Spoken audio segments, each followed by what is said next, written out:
Good morning. Whew.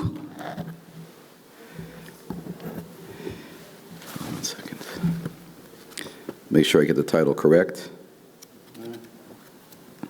My notes in the towels. Okay. Good morning. The title for this morning is We All Keep Kosher, right? The Torah approach to planning parties and events. So if you'll bear with me just for a moment, I want to just give you a quick introduction to the topic. As you know, we live in a world today that has become, Baruch Hashem, a very successful Jewish world, affluent, and of course, with that comes a lot of great strengths, a lot of qualities, and sometimes some chesronos as well. Because of the affluence we have, we're able to create more mekaymes of Torah, yeshivos, kololim, mostos of chinuch and chesed, things that never can be heard of before because we have the ability and the funds and the resources to do it. And maybe on a little bit of a cynical note, sometimes we used to say when someone davened in the shul and he didn't like what was going on in the shul, he went somewhere else. Say, Baruch Hashem, we live in a little more affluent world. If you don't like what goes on in the shul, you start your own. So that's also, we can discuss whether you consider that a mila or a chesaron, but that's also a phenomenon we have because of the affluent world we live in. On the other hand, we have to be careful not to be carried away with ourselves, not to flaunt our successes, particularly to the outside world, because they look at the outside world, looks at us and sees the way we sometimes live our lives. It can actually breed a little more anti-Semitism and things like that. There's some of the inherent problems that we have. There's a rule we see in our Jewish community, and that's yesterday's luxuries are today's necessities. The things that we assumed years ago were just luxuries that some people could have are today, in our world today, have become necessities. And one of the perfect examples of this is the concept of having party planners. In other words, it seems that years ago you made a simcha, whether it was a chasana, a shever brachas, enough of bar mitzvah, bas mitzvah, kiddush, bris, shalom zacher, pidyon ben, where it was, you put the simcha together. And again, some people with a little more affluence decided that maybe they wanted to have someone else do it for them, so they would hire, I don't know what the term was then, a friend or someone to help put it together. That was the concept which evolved into the idea of a party planner. So on the one hand, it's a wonderful thing if you think about it, because this way, you come to your event. Sometimes you put a simcha together. By the time you sit down at the event, you're already ice mensch. You put in so many hours and so much doing into it. Here you have someone else literally takes the work away from you. And you come in and you're literally a guest. You come to the simcha like a guest. On the other hand, as we've seen over the last handful of years, as this has evolved and grown, it has brought with it certain inherent issues and problems. Some of the problems could be issues of Kashrus. Some of these problems could be issues of Shabbos and Yontif. Some be problems of standards. Sometimes we have issues, we speak to the caterers in the community, and sometimes they have issues, a little bit of competition that goes on between the party planners and the caterers. I had the experience of speaking even last night to someone here, and I started telling him my topic. He got so involved in the topic, he was sending me information the whole night on his views on the issue. Which I said, I'm not that presenter. It's up to Rabbi Eichenstein and Rabbi, and I'll leave the rest for Rabbi Fishbane. But he was so involved in it, had such strong feelings on it. It's a topic that's become a very emotional one in our community. So this morning we're going to hear insights from Hashkafa and Halacha. So first we'll hear from one of our Rabbanim, Rabbi Eichenstein, who's the Rav of Kahal or Yisachar in Chicago, who's going to give us his thoughts of Hashkafa, a little bit Hashkafa in the Inyan, and then from Rabbi Sholem Fishbane, who runs the CRC here in Chicago. Everybody knows Rabbi Fishbane as well. We'll hear a little bit of his Hashkafa as well. But I have a Yetzer Hara, if you'll just bear with me for 2 minutes. It's me Inyan le'Inyan. I was thinking about this yesterday. My wife and I were in New York. Baruch Hashem, our son became a chassan 2 days ago, so came from Simcha to come to Chicago. So we were sitting on the plane for a while, and I was thinking about what I wanted to say, and I was reminding myself of a beautiful vort that I think it's appropriate just to share with you. You know, I'm sure that people have heard lots of Torah on all the different simchas that we have. You go to Shalom Zacher, you go to a bris, the standard Torah, bris, pidyon ben, bar mitzvah, bas mitzvah, Aufruf, Chasana, Shever Brachas. But how many people know a good vart on an anniversary? Anniversary parties it seems to be a chashav azach to make a party. I'll just share with you very briefly for a moment. I have a cousin who's a Rashiv in Eretz Yisrael, Rav Yaakov Levovitz, Rashiv in Yerushalayim, and he is a great nephew of Rav Moshe, Zechus Adler, Rav Moshe Feinstein. So he told me that his parents, his father was an old Rav in Lakewood, Rav Pesach Levovitz, it was a Rav in Lakewood for many years. He said the family decided to make a surprise anniversary, 20th anniversary party for his parents. The first question was, they really didn't want to invite Rav Moshe to the party. They felt Rav Moshe, the Gadol Hador, he's so busy taking care of Klal Yisrael, he needs to go to an anniversary party. But he heard about it and he insisted on coming. I always wondered, picture in the room, when they sat there and they came running in, Rav Moshe sitting there with this heavy European accent, surprise, exactly how Rav Moshe, would have responded when they came into the room. But Rav Moshe said a beautiful thought that I think is something that it's an important message. Rav Moshe said, you go to a chasana. Chasana is a beautiful simcha, and everybody's so happy. And the Chassan Kala looks so happy. He said there are 4 people in the crowd that they're happy, but a little bit, not 100%. They're a little nervous. Who are the 4 people? The parents of the Chassan and the parents of the Kala. They're hoping. Everybody gives them the bracha, the zivuk should be oile yafa. I hope in Yirtz Hashem they should have a long, happy, healthy marriage. We hope so. Parents are nervous. They simply don't know. You hope. And unfortunately, Bismanenu, where there's so much sorrow and Sholem, and unfortunately even keeping families together, it's a legitimate concern. So 4 people come to that simcha who are in fact happy and dance with Moli Simcha, but they're nervous about it. 25 years later, you come back to this family. It's 25 years later, and halabai, they have children, maybe even grandchildren, and you look back at the Paris. Now, those 4 people are completely besimcha. He said that's the beauty of an anniversary, particularly he's talking about a silver anniversary, 25-year anniversary party. You come back, is that they're able to look back and feel the simcha. They came with a little nervousness. I don't want to use the word trepidation, but a little fear, concern. Will my daughter be happy with her new husband? Will my son be happy with his new kala? Will they be happy together? Will they get along? And not only will I get along with my mechutanim, whatever it might be, all your concerns. And 25 years later, you look back and you see the Paris and the Paris. That was Rav Moshe's insight. Anyway, that's just a thought on the concept of having a simcha. I want to turn the floor over to Rabbi Eichenstein, who'll share with us some important divrei hashkafa, and then we'll hear from Rabbi Fishbane some very important halacha as well. So, turn the floor over. Your speech. No. Oh, okay.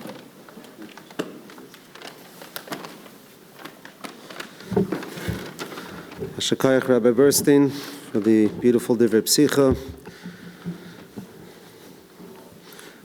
Shows all the Chashva Askanim of Agudah Yisrael.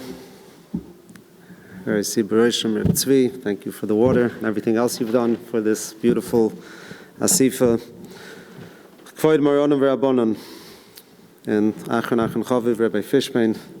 Thank you for everything you do for Kashrus in the city and throughout America and throughout the world. We're zoichet to have the CRC here in the city, which has raised the level of Kashrus tremendously, and we're very makratoi for it. So we'll soon be hearing some very important inyanim related to the actual practical kashrus concerns that come into making a simcha. I would like to discuss more of the hashkafa part, and that's really every time a yid makes a simcha, makes an event, keeping our eyes on the goal. What exactly is the goal of this simcha? What am I trying to accomplish? What am I trying to oif? There's a famous Marsha in Bava Kama. The Marsha says that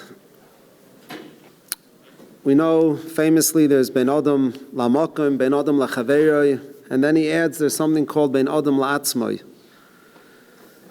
And he fits that into the Gemara. When the Gemara says someone wants to be a chassid, he should do 3 things. He should learn either Mesachtes Nezikin, or Mesachtes Avis, or Mesachtes Brachas. And he says Mesachtes Nezikin is connected Ben Adam Lachaveroi. Mesachtes Avis, learning Pirkei Avis, is Ben Adam La'atzmoi. Person's able to think into his own character. And the third one is Mesechtes Brachas, davening Brachas is Ben Adam Lamokim. So every time we're about to make an event, we're about to make a simcha, what should be going through our mind is, what are we trying to accomplish with this simcha? What's the end goal over here? And obviously, whenever it's a simcha shel mitzvah, whether it's a bris, kiddush, pidyon haben, bar mitzvah, chasana, the goal is to give shvach v'odot to the Eibishter for all this tremendous chasadim. That's number one. And number two is to try to bring out the importance of the simcha, of the event, and how we could be better Yidden, how we could serve the Eibishter in a better way.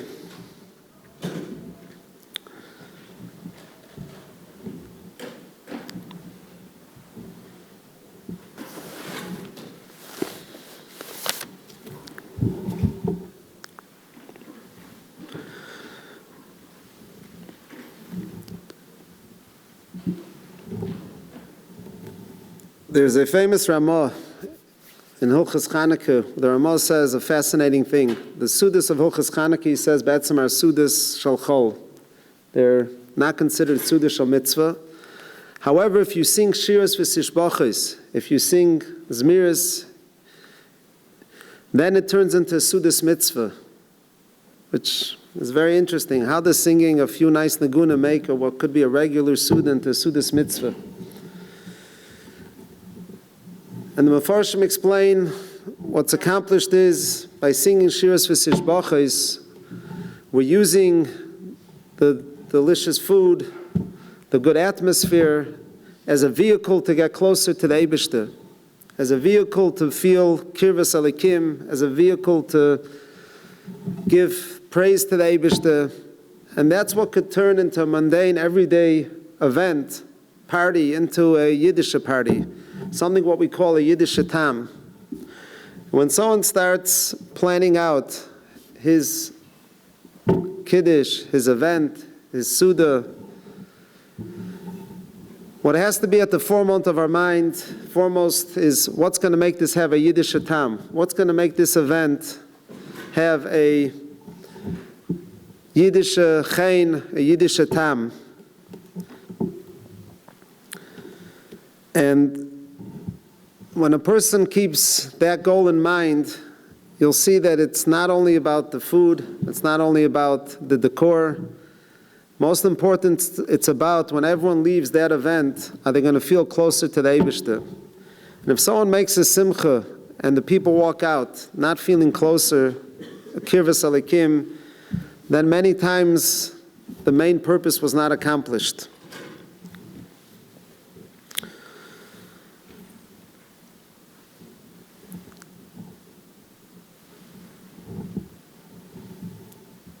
I was able to be at a pidyon haben yesterday and mentioned a beautiful deher from Rabbi Yaakov Kamenetsky, which brings out what is the essence of a pidyon haben, but that really should also be a common machshava for every simcha that we make. And Rabbi Yaakov asks a very basic question. By pidyon haben, we're celebrating the fact that this baby that was born with tremendous kedusha, ad kedei kach, that the Separno says a baby before the pidyon haben is not allowed to do meleches chol. A huge chiddush. Says the baby that didn't have a pidyon haben is on such a high level, says the Separno, that you can't do meleches chol. So what exactly are we celebrating by pidyon haben? We're celebrating the fact that we were poidim, we redeemed him and took off that kedusha. Is that something to celebrate? Adarabba. We just made this baby, was on such a high madrega, we lowered it. And for Rabbi Yaakov, kedusha that comes automatically. This kedusha came as soon as the baby was born. That's not something you strived for. That's not something you worked for. And something that comes automatically, it's easy come, easy go. It's not going to be long lasting. Masha'en Kain, a kedusha that's worked on, a person puts in effort, he puts in koiches, that's something that's going to last. And by pidyon haben, einochinami, we're taking away that kedusha that came automatically to a certain degree, but we're now giving the child the ability to grow on his own. And through his effort and through his koiches, he could become a better person. And this gedank is really something that we have to take into every simcha. What's going to differentiate between our celebration and lahavdil, a goyish celebration? They have good food, we have good food. They set up nicely, we set up nicely. If a person can't come out of that simcha feeling that I'm on a higher level barachnius, then something very basic is missing. And that's really the litmus test of how our simchas, whether we had a successful simcha or not, did everyone walking out of those doors feel closer to the Eibishter or not? And unfortunately, sometimes you go to simchas where just the opposite happens. That you might be at a bar mitzvah where you're supposed to be misameach in the fact that this 13-year-old now is able to do mitzvahs. He's nichnas la'ol ha'torah v'mitzvahs. And the atmosphere, the type of music, the activities that they're doing are very different than what you would think would be connected to Torah and mitzvahs. And imagine there's a big celebration. They're honoring a principal of let's say a Yiddish school, and they're celebrating all the accomplishments. They gave him they promoted this person to a higher position. And at his drasha, he gets up and starts saying how he doesn't really hold of parochial schools. He holds that children would be better off going to public school. Everyone would look at him, what are you doing? How could, here, now, we're at a dinner celebrating the accomplishments of this parochial school, and now you're promoting going to public school? What are you doing? It's not too different when a person goes to a Yiddish simcha and it doesn't have that Yiddish tam. We're here to celebrate something ruchnius, and adarabah, we're doing just the opposite. So this is the bein adam lamakam aspect that we should be thinking. Our goal at the beginning of planning a simcha is how to keep it with the Yiddish tam. The second nekuda we'd like to mention, which Rabbi Burstein started alluding to, and that is with today's day and age, what we do at our simcha automatically becomes public knowledge within seconds. People are constantly taking pictures, sending it to their friends. Many times they think that they're being nice. Oh, you're making a simcha in a few weeks. Why don't you do this? Why don't you do that? And what happens very quickly is that what someone would have been happy with up until then, all of a sudden it's not enough. Wow, that person's doing that. Let me also try to imitate that person. And the level of kinna and trying to imitate and trying to copy goes up tremendously. Many of us heard from our grandparents what a chasana used to look like in Europe. They would make it Friday afternoon in order not to have to make a special suda for it. And then they would have a regular Friday night suda. And that was the chasana suda. They would invite a few extra people. And everyone was happy. That's the way chasanas used to look like in Europe. There were no such things as chasana halls. You would add a few more guests to a Friday night suda, and that was the chasana. Today, there's a lot of pressure to constantly go to the next level, to be ahead of the game. What can I do to make the wow aspect? And it's something which it's never ending, because there's always going to be someone else that finds a certain chap that you couldn't thought of. And part of having a Yiddish Tam by Simcha is thinking, is my Simcha going to make someone else jealous? Am I going to do something that's going to cause someone else to have to do something that normally they wouldn't be doing? But since I did it, since that person did it, so how could I not do it? I don't want to be a schlepper. I don't want to be a loser.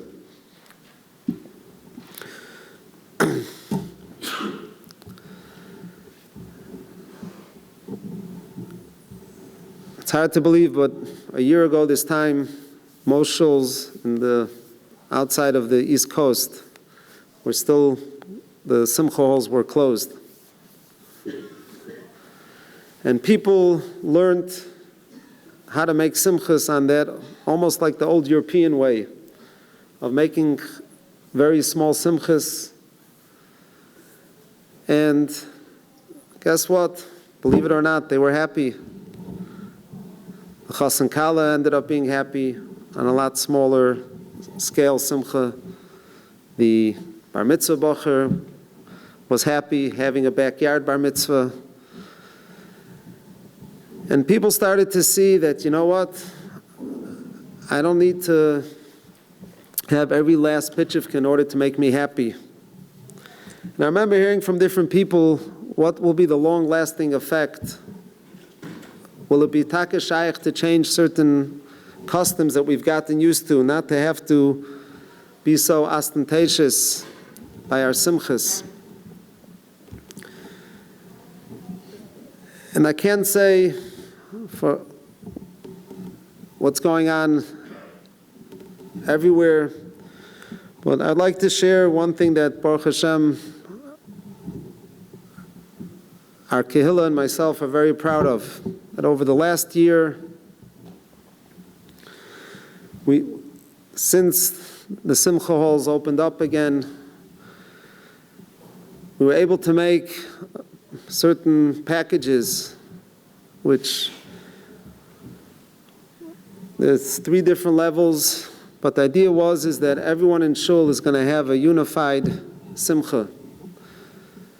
That it's not going to be that you walk into one bar mitzvah, and if the person wasn't of the means, he had a nebuch bar mitzvah, and then someone who was middle income had a so-so bar mitzvah, and someone who was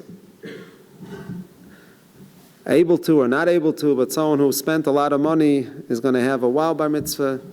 Now everyone comes into the simcha knowing it's set up exactly the same way every time. There might be a few nuances that are different. And the difference in the packages is just how much food there's going to be. Not what type of food, but how much. If you're planning on having more people, you'll order a little bit more food. Even more people, more food. But generally, there's one achdus. Everyone's similar. We're all doing the same thing. And in the beginning, many people were skeptical. Is it shaykh to make such radical changes? People that used to spend very large amounts of money should be spending a fraction of it, 10% of what they used to spend on it. And is it possible to be happy with such a simcha? And there were many people who doubted it. Many people said it's not happening. But Baruch Hashem, it did happen. And I give a lot of credit to the Chavre Kehillah who bought into it and were able to say, you know what, we're going to do something that's going to make us all more ba'achdus, that's going to lessen the kina aspect, that's going to be able to make it that we should be able to focus more on, like what we said before, the Yiddish Tam, being able to come in and we're all together ba'achdus as one group.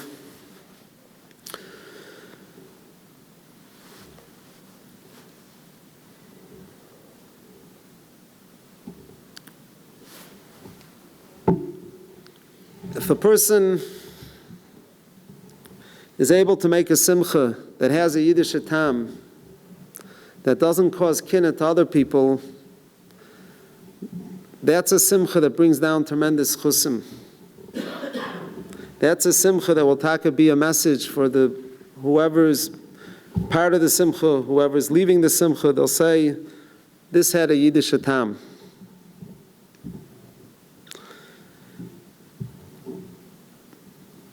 There's a famous story from Rabbi Yitzchak Zelig, the brisker Dayan, who a butcher one time came to him, brought him a behema, and asked him a shaila to paskin. And the brisker Dayan paskin, that's treif, a huge loss. It was 1,500 rubles then. And the butcher accepted it. A few days later, the same butcher came with a din Torah that he had with someone else about a relatively small amount, let's call it 100 rubles. And the Dayan paskined, not like the butcher.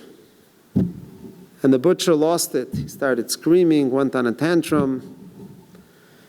And Rabbi Yitzchak Zelig asked Reb Chaim afterwards, what's the difference? What happened? A few days ago, I paskined, gave him a $1,500 loss. He was perfectly fine with it. Here, we're only talking about 100 rubles, and he can't deal with it. Hat Reb Chaim geantwortet famously, you're right, logically it doesn't make sense. But the fact that Yenim has it, that the other person got it, he can't swallow that, he can't live with that. Many times when it comes to simchas, people would be perfectly happy. But the fact that Yenim did something a drop nicer, Yenim did something more unique, more luxurious, that takes away my simcha. And that's something which we, hashkafically, we should be thinking about every time we make a simcha, is what can we do to make sure that this simcha causes achva v'reyes, not chas v'shalom lahepech.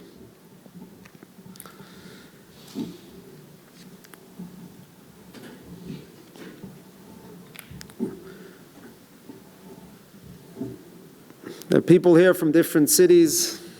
I know this, what we mentioned before about what we were zoichet to do in our killa. Not sure if it's possible to do everywhere, but it's something which, if there could be a achdisdike system of making simchas, would really take away a lot of the kinna and a lot of the jealousy that there is out there.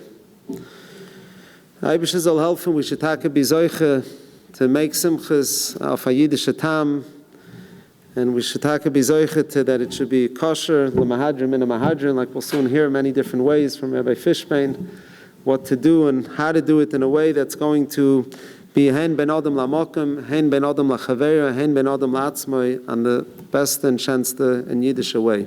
Yasher koyach.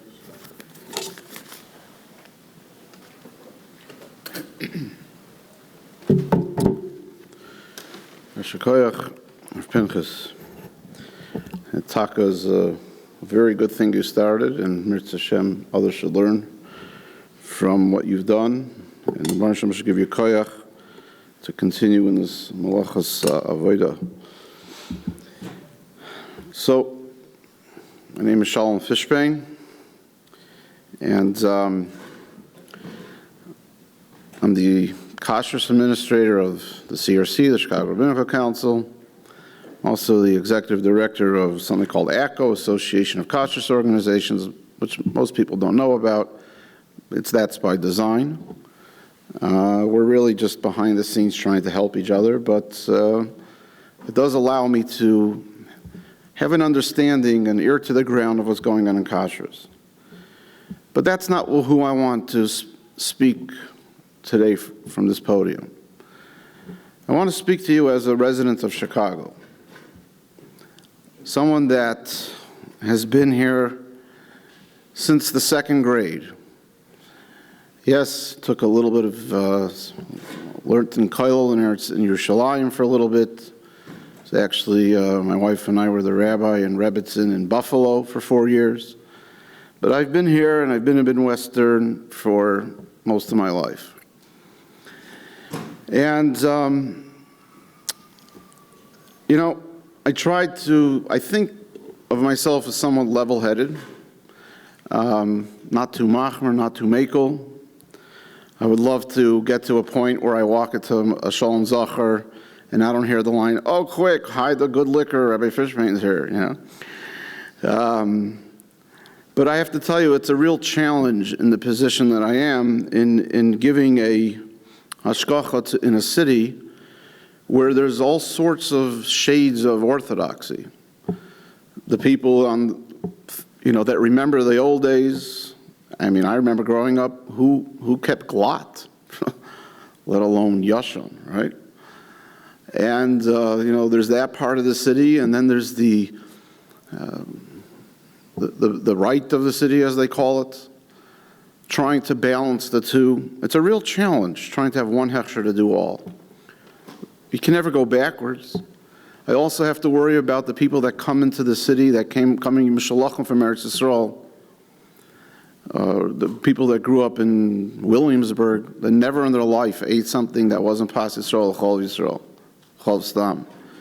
And not knowing that the Dunkin' Donuts across from Rabbi Eichenstein's Sholem Divan, where they went after davening with the levush, with feeling comfortable, and went across the street to get a donut, that it was Chol Stam.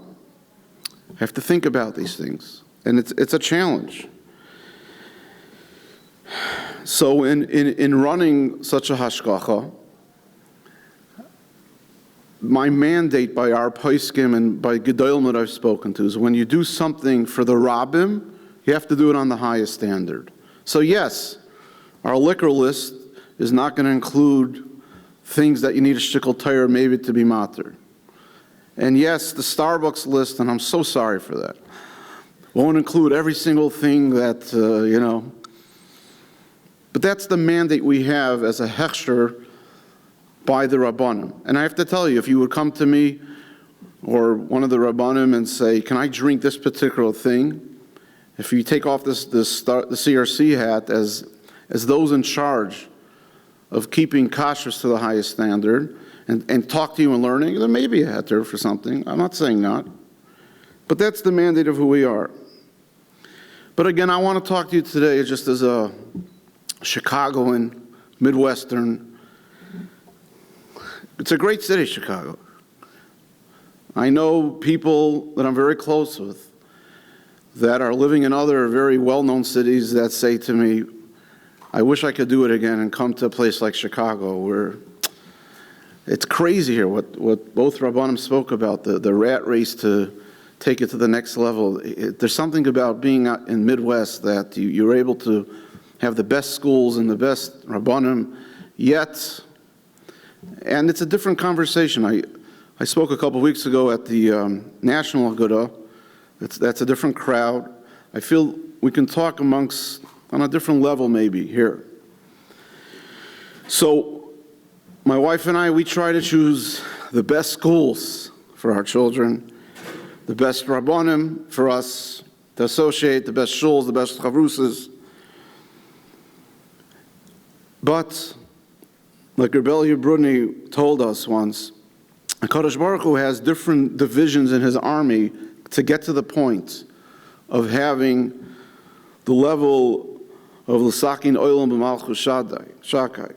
There's chinuch, there's Torah, there's kiruv, there's rabbanus, there's kashrus. These are all functions that one can't live without the other. And I take that very seriously. So, Timtum Alev, if there's Timtum Alev, that will get in the way of everything else. So many, I heard from Rabbi Nachman Bullman, one of the leaders of Kiruv, and the same thing the Novominsker told us, different section of Hashem's army. And the same thing the Satmar Rebbe said. They all said the same thing. You know what? They lived in a time where everybody that knew anything about Judaism said, there's no way American Jewry is going to last. Certainly not to the old days. And there was an explosion of koilim, an explosion of Yiddishkeit, and Balei Tshuva. What happened? And all three independently came to the same conclusion. It was at a time when the national hashgachas started giving their hechsher on things that you wouldn't know that's even kosher. Somebody went to the store and bought in Oregon and bought Starkist tuna that all of a sudden had an OU. They didn't even notice that. And as that started happening, and people were eating kosher not even realizing it, the Timtum Alev went away. And then they could start hearing the radios, the waves from Shemayim, the Ruchnius. Rabbi said, we are what we eat. So, let me start off with a question. When anybody here go to a restaurant that doesn't have a hechsher? I don't think so. Yet, I can tell you that where we are today, this has become a reality. You may have heard the story, I'll say it quickly. Not so long ago, in Lakewood, a Rav went to a Motzei Shabbos affair and told me that he noticed the sushi bar was very geschmack, very fresh, and he knows enough about making sushi is that when you leave sushi rice overnight in a fridge, it's not going to be good. So he went over to the party planner, didn't have a hechsher the affair, but had a party planner from person. Where's the sushi from? It's really good. It's really fresh. So I don't know. There's a guy in Borough Park that has a business that he's a shadchan between sushi chefs that work in kosher restaurants and places like us that need, So I called him. So they called this the sushi shadchan from Borough Park. And they said, the end of that story was that, yes, the sushi chef was the person that works in a kosher place, the Japanese fellow, but he made it Shabbos morning. And not only did he make it Shabbos morning, and now it was bishul akum on the rice, but he unfortunately went out to the store and bought non-kosher fish. Min tameh, treifa fish. And people were eating it. This is not a new story, unfortunately for us in Kashrus. When I heard it, it hurt, but it wasn't new. So for the longest time, I have to tell you, we were focusing on the party planner. Maybe it's the party planner. Like the Rabbanim said, the way used to be there were really two options, a full catered affair and a drop-off. A full catered affair was one thing. The drop-off was very easy. You can tell what it was. They didn't have the tent cars. And then they would hire a party planner. What would the party planner do?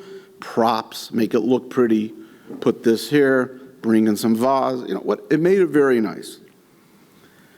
That's no longer the case. We crave the days where kosher caterers can work side by side with a party planner.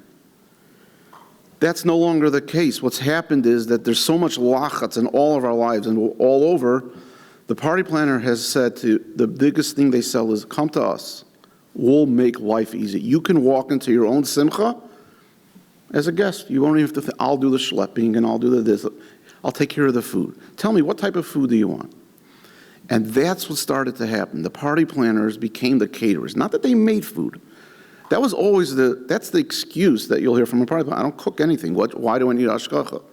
But the reality is, and in preparing not only this speech, but this entire subject that I've been working on for a long time, I've spoken to many, many party planners. Some are very ehrlich, some are not so ehrlich. Some have, on their own, in the deep part of night, realized that they've gone too far. I've heard from more than one party planner telling me, I'm struggling because the client tells me I want it from this place and that place, home-cooked products. They make really good stuff without hashgacha. I would never eat from that person.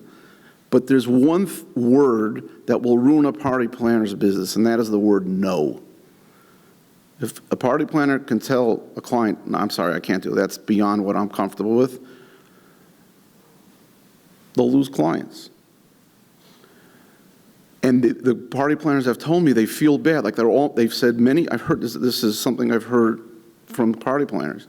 They'll sit in a room and they set it up and they're watching someone they respect, a Rav or whoever it is, someone, but how will that look to the thing? So we focused a lot on the party planners. And you should know the party planners, Betzim, are good people. They're just trying to make a living, really. It's become something that has overtaken and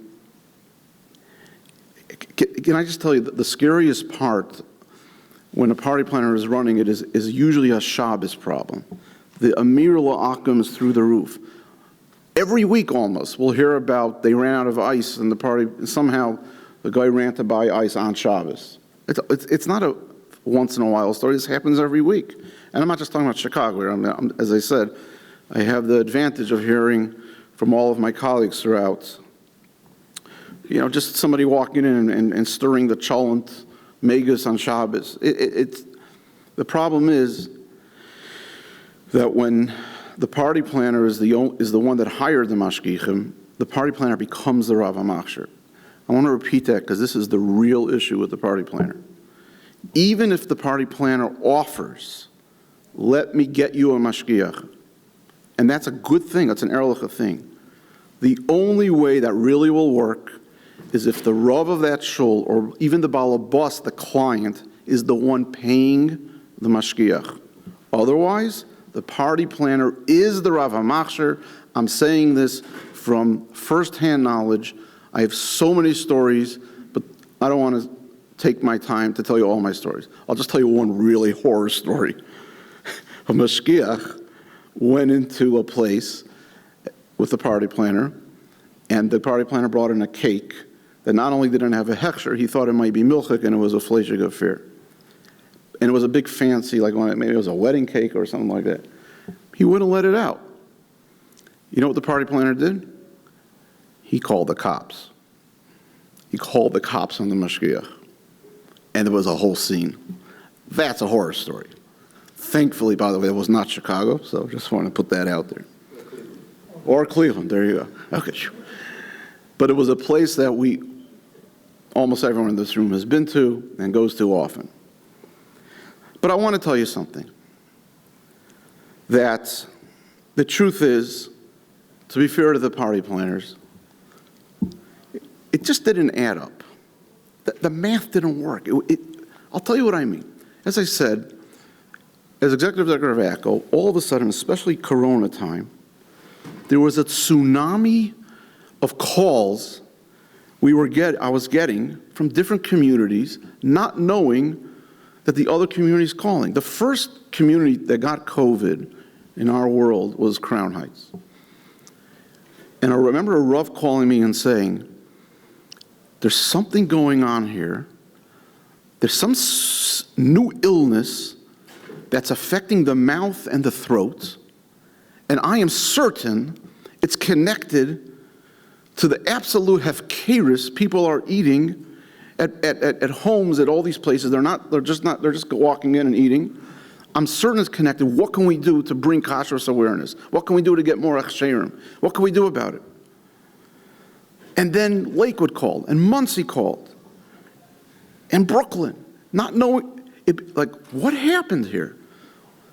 It's not just one little thing. There was something happened. So I spent a lot of time, as I said, interviewing party planners and mashgichim and rabbanim and community leaders.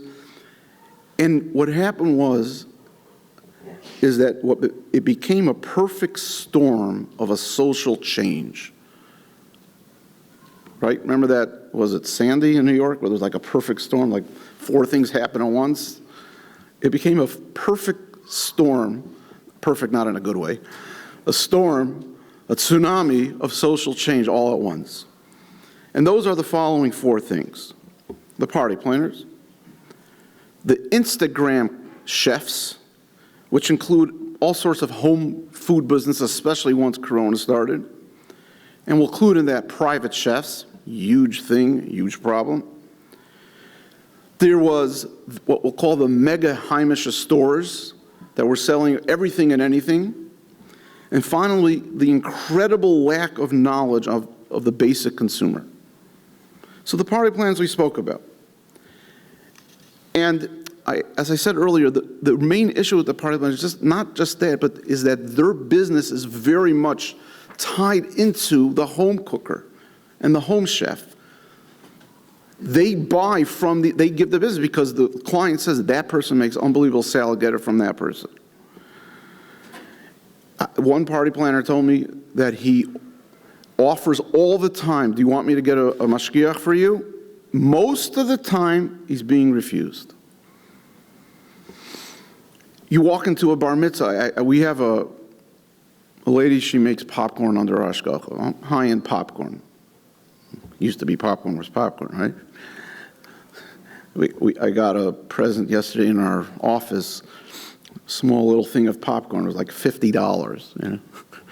Incredible. So there's a lottery in my office who gets to keep it because it was a holiday gift, you know. But she was complaining to me. She says, I do these bar mitzvahs, and I come in with my mashgiach because I'm under hashgacha, and it's like in the backyard, and there's a gourmet pizza chef. That's a new thing out there, by the way. These rollaway ovens and these gourmet pizza. And she says, it's unfair. I'm the only one that's keeping the rules, and these people get to get with anything, but they see me, and they see my mashgiach, and they think that the whole affair is under a hechsher. But I got to follow these rules and pay the mashgiach. It's unfair. We'll come back. The Instagram, you know, one day this summer, my brother decided to go borrow someone's Instagram account and just took pictures of what the party planner or the cookers were putting out, what they did that very day. And you're welcome to look at this. Incredible. You know, there's asparagus that wasn't shaved, that you need to shave them in order to get out the thrips. Fresh raspberries, fresh blackberries. I mean, incredible amount that just on a given day that was being served to our people. So the things that are going on homes, people not knowing the basic halachas, milchig bread. You know, you can't make milchig bread and sell it. You can only make milchig bread if you make it for yourself with a small amount in one suda. But just like that, there's a halach in Shulchan Aruch. Not understanding the halachas of challah, salads and whatnot. So much to talk about. The private homes are a big problem. Big problem. Again, not bad people, just don't know the halachas. And we'll talk about that soon. Private chefs, here's a great story. Not really, but sad, but. So last Pesach, you know, the new thing is to go to Orlando and to do all these, in-house, you bring in a chef. So this person, this lady, this couple said, listen, you know anything about kosher? Yeah, I once worked last year or 2 years ago in Orlando, so I know what to do. Okay. You cannot bring in anything to this kitchen because it's Passover. You have to use everything we put in here. And I want you to understand something about chefs. Chefs are artists. So you telling them, put away your knife and use my knife is like telling, a great painter, use my brush. I bought this at Walmart for, $1. They have to use their knife, they have to use their cut. Anyway, and they said, fine. So the guy said, fine, and, they checked him. Okay, he's got nothing on him. They put him they turn on the fires, the bishul akum, so there shouldn't be bishul akum. They went out. That night by the Seder, what do they have for their Shulchan Aruch, their main dish? They had a very delicious rib roast in a butter sauce because they used everything in their room, everything in the kitchen, That's what they said. You can't use anything that's not in the kitchen. So he made him a basar b'chol of rib roast. Private chefs are an incredible problem. The Heimish stores not taking responsibility for other parts of the stores.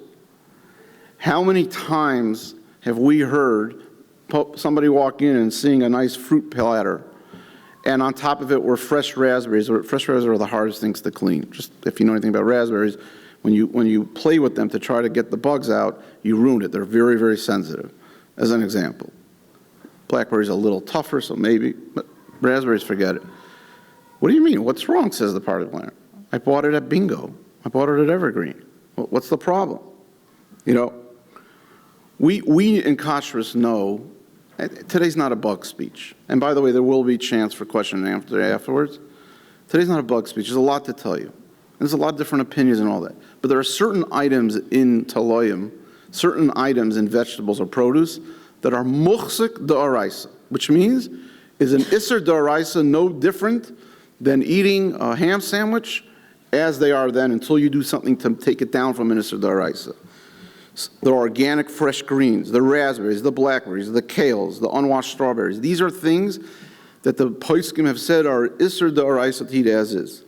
Yet, they're selling them in all of the stores, in all of the Heimish stores.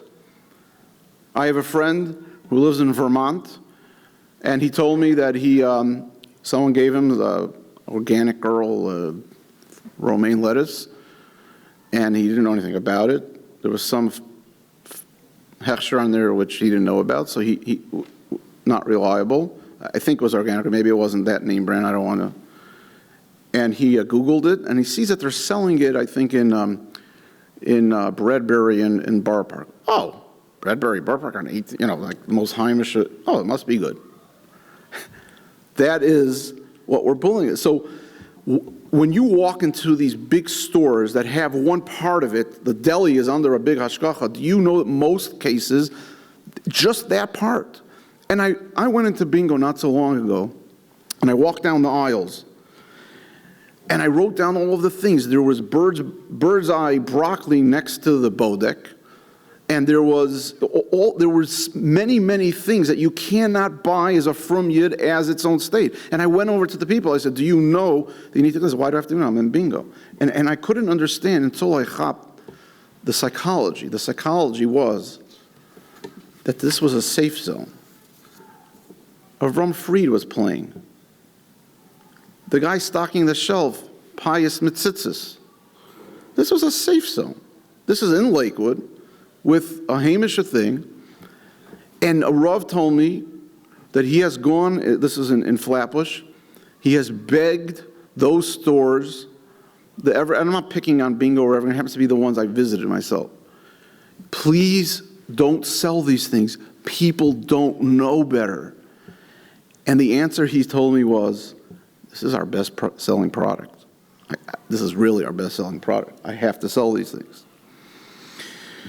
Stores, they sell raw livers. Does anybody here know how to kosher raw livers? That's a lost art. Talk about, Pinchas spoke about the old days.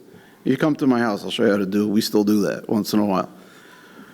I mean, Baruch Hashem, in Chicago, we made them stop. Other cities are starting to do that, making them. Nobody knows that when you buy the raw livers, even this little sign that this was not kosher, what does that mean? It actually trafes up your kalim if you put it into your frying pan. And then there's the incredible lack of knowledge today.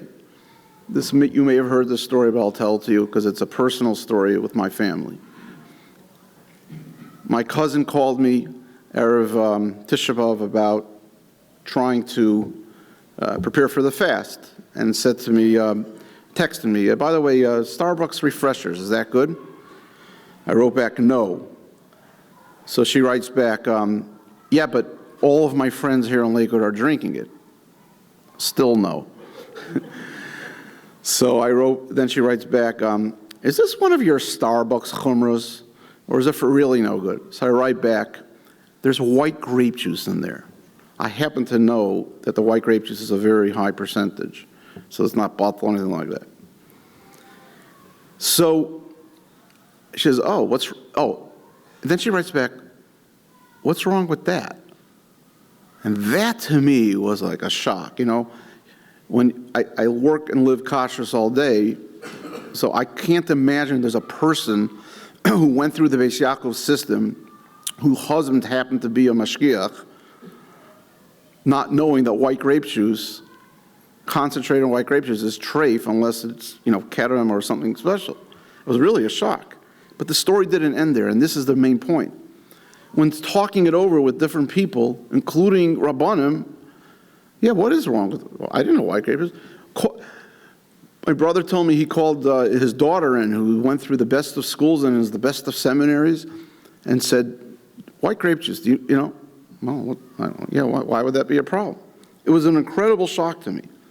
People just don't know. I was at Shul, and a guy was emptying his pocket full of equals into the Shul area where they have coffee. I said, okay, are you coming from, I travel a lot, so I recognize he must have been coming from, some. Says, yeah, I was just overseas, and I was in the club, and I don't know, somehow I thought I'd be lost without my equals, so I stuffed my pocket, but I didn't end up using them, so I'm giving them to the shul. So I said to him, you said you were overseas, right? He says, yeah. I said, did you look at these equals? He says, what's wrong? Equal is equal. I said, not overseas. One of the main things they put in overseas equals is lactose, it's milchig. Really? He took a look. Oh my gosh. I've been drinking this all week, and it was milchig, possibly not kosher. It didn't have a hechsher. People just don't look.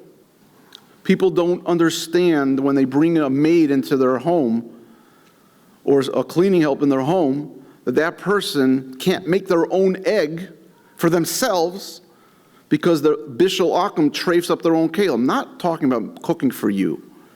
That most people know. I have to turn on the fire. But for her to make her egg for herself, what's the problem? No, she just trafed up your kalim. People don't understand that when they buy something, I mean, these are things I hear all day, so I'm not, these are true stories. Walk into someone's house, they're cooking, unfortunately, on Shabbos. What's wrong? I bought a Shabbos mode of it. What else does it do to allow me to cook on Shabbos? Meat boards. I can go all day. There's a huge misconception with DE, dairy equipment. Let me take a look here. Okay, I don't see anything that looks milchig. Allergen doesn't say anything. Okay, I can eat this. Let me just tell you something. It's not true. There are 36 ingredients that I can show you that are actually milchig that you wouldn't know they're milchig because there's some strange name. And the only thing that they have to write in the allergen part is if it's actually allergic. So, for example, just yesterday, someone texted me the Tarani, that coffee syrup, the Tarani, you know what that is? OKD. She says, no allergen here. I just want to make sure it's only D. I'm good to go. So, no, it's actually milchig. The day before, someone asked me, are Ritz crackers? Okay? OUD. There's no milchig ingredients in there. And there's no allergen for milchig. So it happens to be the flavor, that little word flavor, is real milchig in there. So there's just a lack of yedias. So what is the common denominator with all of this? The common denominator is something called association. Association. You go into a shul basement of a Kosher Rav. Of course it's kosher. It's so-and-so shul. What Rav Pinchas is doing is amazing. But the majority of social halls somehow connected to a shul, the Rav will tell you, no, that's nothing to do with me. We rent it out. It's not, no. Most people walk into, where are you going? I'm going to so-and-so shul. Oh, okay. Of course the Rav cares enough about what's going on in the social hall. Not true. It must be anything coming from Israel. Coming from Israel, do you know that there's people think anything milchig comes from the Chol of Yisrael? Completely not true. The Hechsherim, it's a whole subject by itself. You know, Rav Nosson Vachval, once when he was the mashgiach, and I heard this from Rav Moshe Heinemann, when he was the mashgiach in Lakewood Yeshiva, so there was a fellow that wanted to do something horrible. You know what he wanted to do in Lakewood? He wanted to open a pizza shop. A pizza shop in Lakewood? You're going to lower the ruchnius of Ir HaKodesh? So he wrote him a strong letter. Do not bring down the ruchnius of Lakewood by opening a pizza shop. So you know what the guy did? He took that letter, posted it on his window, and everybody thought he had a hechsher from Rav Nosson Vachval. True story. Association. Can I tell you that there's a famous hotel in Eretz Yisrael that everybody goes to, and that's the most common question I get, is this in this hotel kosher? That only has Rabbanut Ragil. I myself have been there.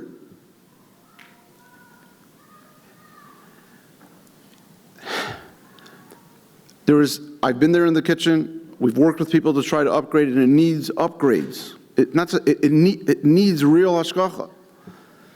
And finally, there was one person in Eretz Yisrael, I'll tell you, it was Rav Mordechai Kuber. He was working very, very hard to making important, not upgrades to be super mahadran, just to be acceptable to what we would eat. No different than if you'd walk into, let's say, a CRC place.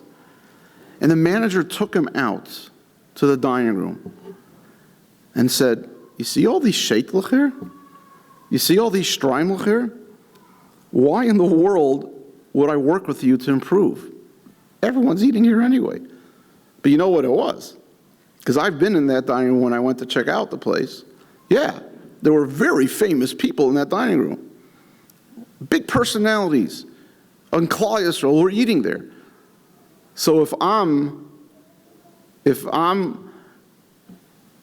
I walk into the dining room and I see that happening, for sure, association, everything is good. There's a place in Eretz Yisrael, also a famous hotel, that makes their place kosher once a year for Sukkot, where they bring a taka mahadran and mahadran food and mahadran, but the rest of the year everyone's eating there because, yeah, I once heard it's okay. So this is the problem of association. And the truth is, in a certain sense, Klal Yisrael today is born in a bubble. We're born in this bubble where we get everything, and everything's good, especially on the East Coast. The Midwest is a little better because we're still looking at things. The East Coast, you know, when I spoke at the Agudah convention a couple of weeks ago, so a lady came over with her daughter and said, there's a very popular donut shop in our area called Krispy Kreme. It's actually here in the Midwest also. And it occurred to me not so long ago, because we've been buying donuts from them, maybe it's not Pas Yisrael. I should really find out if this is Pas Yisrael, because, of course, we're mocking on Pas Yisrael. Can you imagine the gall when I called the Rav Machsher and he told me, Pas Yisrael? What about Chol Yisrael? It's for sure not Chol Yisrael. She's like, my world fell apart. Association.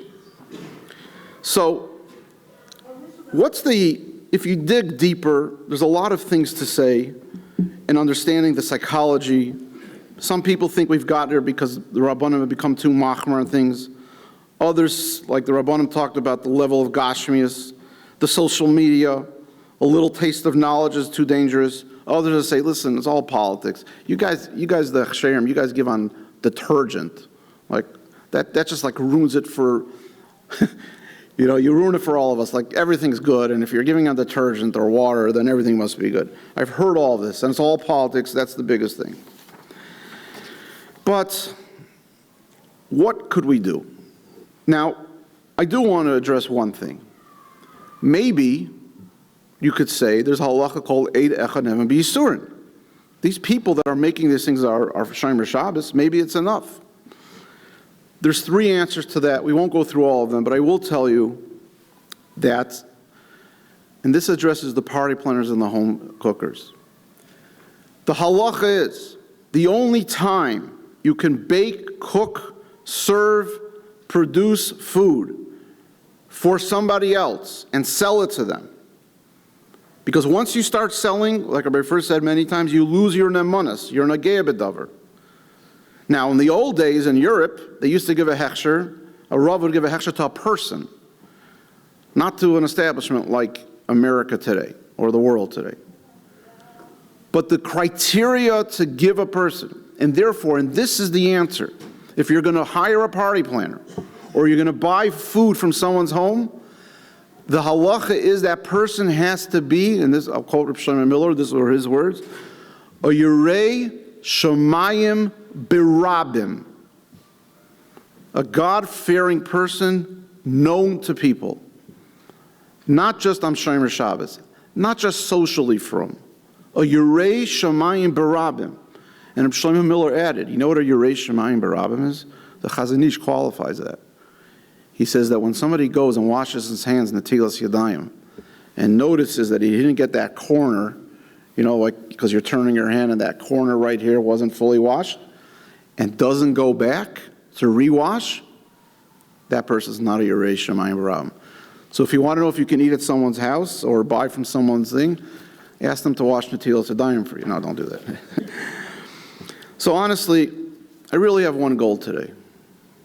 My goal today is to find a way that each one of us asks the following question, wherever you go. Who is taking a chrayas for Kashrus today at this affair, in this restaurant? Change is only made by our feet. What does that mean? If the customers and the clients start thinking about Kashrus, everything will fall into place. The home cookers, the parties, all these things. Start insisting on things. Insist to your hechsher and to the store, do not give partial certifications. It's misleading. Just because the deli has a hechsher, if the rest of the store doesn't, you're misleading us. Please don't do that. Insist that a parlor meeting by the most chashuva moistus have somewhere on the table that says this parlor meeting is certified by whomever. It doesn't have to be a national hashgacha. Let it be a private person even. And if there is no hashgacha, this parlor meeting is not certified kosher. Insist that when you attend a fair that you know doesn't have hashgacha, at least if something's being cooked up, that the home person is heating something up in a keli, in an oven that's an eino ben yomo, a clean eino ben yomo. Insist that your children's high schools start Kashrus classes. Here in Chicago, I give a series of Kashrus classes to the senior girls in one of the schools. Incredible every year how the basics, they just don't know. Education. Insist that your shul does not allow non-certified products into the social hall, even if it's a private vart. Insist that no one serves non-mevushal wine at any affair if there are goyish waiters. It doesn't make a difference if they hire one guy to pour. I've seen this every single time. Because when the guy comes and moves the keli or moves the glass that still has the non-mevushal wine and then throws it into the dishwasher, they just made yain stam yenim in a dishwasher.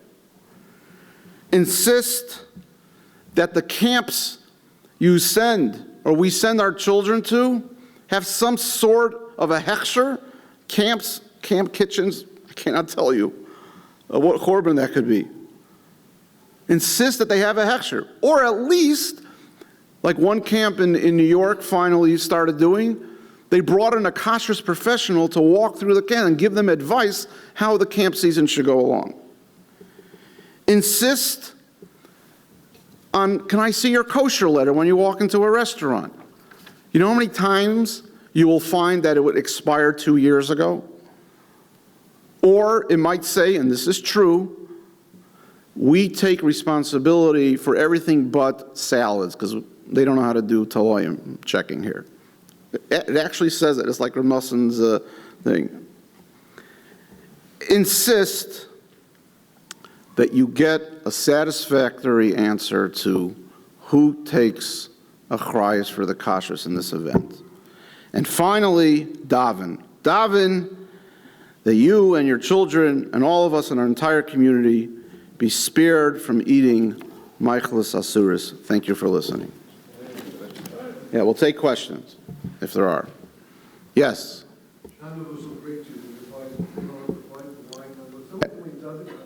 Yeah, absolutely. Non-mevushal grape juice. Non-mevushal grape juice is stam yenim if a guy pours it or, yeah. The meat board without a hechsher means that, like one of the, so there's Worcestershire sauce that has fish in it, meat and fish. When it comes to levels of kashrus, meat boards are pretty high where you need a lot of, there's all sorts of shilas. Just that in kashrus, there are levels of really scary stuff. The hardest thing to give a hechsher to is the Pesach hotels. It's crazy. And remember I talked before about association? Pesach hotels know what to do. They hire some very chashuva-looking rav to give a speech on Cholamoid for like one session, then he goes home. But it's all over the ads. And the of course, so-and-so speaking there, must be kosher. Just check into it. And then there's meat, there's shchita, and then there's, the cruises, those are but the meat boards, has a slew of shilas. Yeah. So, I live in Cleveland, Baruch Hashem, the party planning is still in its infancy. What do you suggest, I'm not the city, but I live in the city, what somebody individual could do to see to it? Because we're usually like 5 or 10 years behind what happens. Right. So we'll get there, that it doesn't explode into what's going on in other places. So this wasn't this speech, but beforehand there was a speech of Rabbanim, and there is a very concrete plan of how to create something to deal with the reality of the home chefs, the party planners, that will include the input of the home chef and the party planners, to allow them to make a living and to do well, but at the same time to get it all to get it all together. And it happened to be during that during that speech, during that session, a lot of the Cleveland Rabbanim spoke up. We have one right here, a Cleveland Rav, excuse me. So basically, stay tuned. That's really the answer. But we're working on it. We recognize it. And this is not the place to go through all the Havaminas and the Maskanas, but we actually have a good plan. But what you could do is, as a consumer, pressure the Rabbanim, pressure the locals, not in my name, that we need something to be done. That's really the best thing you can do. What is the number one concern of the home cooking party planners? I mean, most of us are Yerei Shemayim, right? People bringing in. What's the number one concern? That's so I. The same shul, the same community, where everybody, Baruch Hashem, is crossing on good luck. Lack of knowledge of the halachas is the main concern. Good people just don't know. People bring out a kiddush and they're putting not kosher oil in potato pillow. No. Here, look. There's a person, Rabbi, I can't say names. There's a person that sells challahs that I know. Big business she has. She told her uncle, who was a friend of mine, and said, I don't know how these people would eat from these, why they're buying my challahs. They would never eat in my house. You know, look at the way I live, the way I dress. So that's one type. But that's not the main problem. The main problem is that there's someone I know that makes dips. What could be wrong with dips? So one Rav got gifted one Shabbos. It's the most popular dips in that city. People go to the house, they give a little money, and they walk home. So this Rav got gifted these dips. He called the person making it, and he said, I see you have dill, you have other things that need to be, what do you do? So she said, well, I throw it into water, and I look at the water. If I don't see bugs, I use it. Erlich a person. Boy, that's daraisa right there. Lack of knowledge. I can be here all day telling. So the main answer is the lack of knowledge of because, I said something about high schools and education. Because we didn't start early enough in educating about basic kashrus, it's hard to describe how little people know about the halachas, especially when they're making mass production. That's the real answer. Okay. So, yeah. What do we do regarding going to a neighbor's house or a regular friend's house? They're not selling anything, but it's not anyway. Again, the real problem we find is when people start mass producing for sale. But you can go to people's house, you go to Sholem Zachar even, some. So that's the Yerei Shemayim part. But it goes into a different mode of halacha and metzias when they start selling things for public. But if you know the person and trust the person, I don't think there's anything wrong. If they're, they bought the chicken, they cooked it themselves, they invite you for a Shabbos meal. There's nothing wrong with that. If I may just comment, and again, this is a problem with Rabbanim often that when we move into a community and people start trying to invite the Rav over to their house. Everybody has to know their kila, because I know over the years we had balavatim that we were very comfortable with balavatim that we would not eat in their home. So that's why some Rabbanim make a low plug out of it. You can have someone that you're friendly with, but you start noticing or getting in discussions and conversation, realizing I'm not so sure that they're knowledgeable enough, even out business, to be eating in their home. I remember back years ago, we'd walk into a grocery store and we'll pass them as they're walking through the grocery store with their cart and look into their cart and see products that we would never allow in our home. Yeah. So if they're having if they're buying those products, they're probably cooking with those products. Now I'm eating in their home, eating products I wouldn't use Triangle K. Okay? And they're buying Triangle K products. Now maybe it's less and less of an issue today. All right? If all of us won't call me up that by mistake they went and bought in Costco triangle K meat. I was told you have to kasher your kid. It's Trader Joe's. Trader Joe's. I don't know if you have it. They must have, how many on the list? 100 different. Our biggest volume, call volume at our office is a person in Trader Joe's. Yeah, because they got wild shkachas. Yes. That's why you have to carry on the CRC card. I think I heard also the Rabbi speak on the Meaningful People podcast about Pesach hotels and all the issues that go for Kashrus. The CRC, I don't think there's any Kashrus study, maybe even though you gave 0. So why is this convention, for example, any different? Like, are we here? Once they turn off the videos, what's that? Of course you could eat here.